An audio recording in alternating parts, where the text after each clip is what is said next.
West ইন্ডিজের বিপক্ষে আসন্ন ওয়ানডে সিরিজের জন্য দল ঘোষণা করেছে বাংলাদেশ ক্রিকেট বোর্ড বিসিবি। সর্বশেষ আফগানিস্তান সিরিজের দল থেকে বাদ পড়েছেন মোহাম্মদ নাঈম শেখ ও নাহিদ রানা। চোটের কারণে এবারও নেই লিটন দাস। দলে ফিরেছেন সৌম্য সরকার, যিনি ভিসা জটিলতায় আগের সিরিজ খেলতে পারেননি।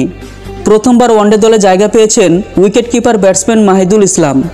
18 অক্টোবর শুরু হবে বাংলাদেশ ও ওয়েস্ট ইন্ডিজের প্রথম ওয়ানডে ম্যাচ। এরপর দ্বিতীয় ও তৃতীয় ওয়ানডে ম্যাচ শুরু হবে 21 ও 23 অক্টোবর। দেখে নেওয়া যাক বাংলাদেশ দলে কারা কারা জায়গা পেয়েছেন।